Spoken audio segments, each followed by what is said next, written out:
новый способ заработка. В интернете уже десятки страниц, предлагающих свою помощь в оформлении заявлений на выплаты детям. Если раньше они просили за это 500 или 1000 рублей, то сейчас ставки уменьшились до 200 рублей. Правда, зачем кому-либо что-либо платить, если это можно сделать абсолютно бесплатно и не подвергая свои персональные данные опасности? Самый простой и удобный способ оформить заявление через портал госуслуг. Свою работу частично возобновили и в МФЦ, где вам за пару секунд восстановят ваш пароль, если регистрация на сайте уже была. Ничего сложного в этом нет. Если и этот вариант не устраивает, и отправить заявление на выплаты в размере до 3 и от 3 до 16 лет самостоятельно не получается, можно обратиться в ближайшее отделение пенсионного фонда, но только по предварительной записи. Все оказываемые услуги пенсионным фондом, они оказываются абсолютно бесплатно. Если, например, наш гражданин передал данные личного кабинета, логин и пароль, то мошенник может использовать их против него. Каким образом? То есть там могут находиться данные карты Сбербанка, то есть он может потом использовать счет Сбербанка. Таким же образом он может использовать данные паспорта или другие данные СНИЛСа и создание личного кабинета уже без него. То есть он на себя может его создать. Вот поэтому, прежде чем скидывать свои личные документы третьим лицам, нужно 10 раз подумать. Тем более положенные выплаты никуда не денутся, ведь оформить заявление можно до октября. И на фоне резкого ажиотажа, конечно же, активизировались мошенники, которые создали десятки поддельных сайтов для выплат детских пособий. Внешне они, как правило, похожи, однако в ссылке можно заметить одну лишнюю букву, поэтому нужно быть очень внимательными. На портале государственных услуг и на сайте пенсионного фонда у вас никогда не спросят трехзначный код на обратной стороне карты. Никому его не передавайте ни в коем случае. Если вы его передадите, то у вас могут списать все деньги, которые у вас были на карте. По всем вопросам вы можете обратиться к специалистам пенсионного фонда. Вся информация есть на сайте пенсионного фонда, также на официальной странице Instagram Пенсионный фонд Республики Ингушетия.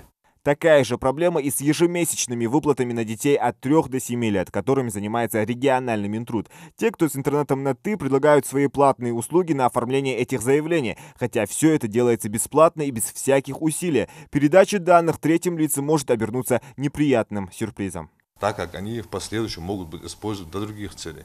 Например, там возьмут кредит, вы узнаете об этом кредите через 3 года, когда к вам придут судебные приставы или с банка сотрудники.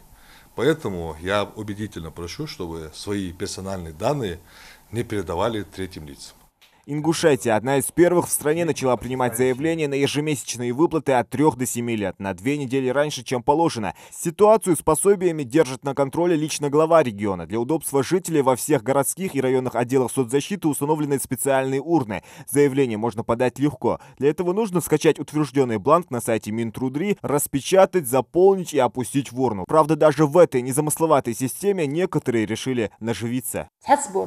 Сақ юхюатсыр, сақ имандуатсыр борнағы из теркілде шошты цынағы пейдбақ әні іш заявление же шош напечатать де цана ёхка-ёхкаш и цунағы нагасын заполнить вашта цудуалыш холчы цунағы ақшы дуағыш самаж лилдет әні информация хани из оақ немедленно отреагируют де из худдуатсыр же зметтик оттей. Тағын правоохранительные органы подключи де мехдазы да, я на мехдаз от те поручения, цэкс хош изму ситуация хэнчут я изнах хаулах бы, изнах луацы бы, изнах дакип бы, изда ад дуцды ухылч тан от те дожу хан тан мархи бурт хылч, есхы хылч, кым ишты хыл дуалыш хылч, екі голда из людері из чо харца хет харсады из ох чекдолты дац хулты дац яны аду оттяды. Тагын мехдазы уз оття из оттят дал яндели вейдиздок амалда хозыдыцан из хулты дац веқы. Нахы гяхас. Оржы иди диш дац. Шуан дуагыш ахшды шой дяушей бокулы иш ахчаш мотив. Иш сарг заполнять ди маал. Аллы хылхам дахчон. Аду бокулы бушуан. Сар ха аддышук. نجاسن شيء حدا هكواش تديتي شيء تصخ جرجنا خب بالتليفون ده أتيغي إسخوش دوسك حاوغي خذ ماسك يلي خذ برشات كجيلي شيء اشتدي حكي بيتي كرنتينك حاجة شيء ميري безопасности соблюдать بوخ حبيب بشوان. Отныне заявление можно подать и на портале госуслуг. Сделать это очень просто. Нужно перейти на сайт, вбить в графе поиска от 3 до 7 лет, где появится полная информация. Там же можно узнать расчет доходов. Ведь пособие предоставляется малоимущим семьям, чей среднедушевой доход в месяц не превышает величину прожиточного минимума на душу населения. Кто имеет право, какой размер, за какой период считаются доходы. И тут есть предварительный расчет дохода для получения выплаты. Я обратил бы внимание наших жителей республики, что они имеют право не до того, как подать заявление, можно посмотреть, можем назвать его калькулятором, имеет он право на эти выплаты или нет. Тут пишут доходы членов семьи. Вот написано мать, отец, несовершеннолетние дети. Если мама работает, там получает образно 25 тысяч, напишем, то 25 тысяч, наглядно я покажу. Отец получает там пенсию плюс и какие-то 13 тысяч он получает, пенсию где-то 9 тысяч или 19 тысяч. Плюс к этому, общий доход отца у него составляет образно 33 тысячи, скажем. Несовершеннолетние дети, они, соответственно, в основном у нас нигде не работают и каких-то доходов не имеют. Соответственно, тут оставляем 0. Количество членов семьи. Количество членов семьи, если родители, отец, мать, и, примерно, скажем, там семья у нас в среднем считается многодетной, но в основном у нас в семье в республике бывает от 3 и более детей. Поэтому здесь напишем родители и детей, получается 5 членов семьи. Ставим количество членов семьи 5. Проверить, имеет он право или нет.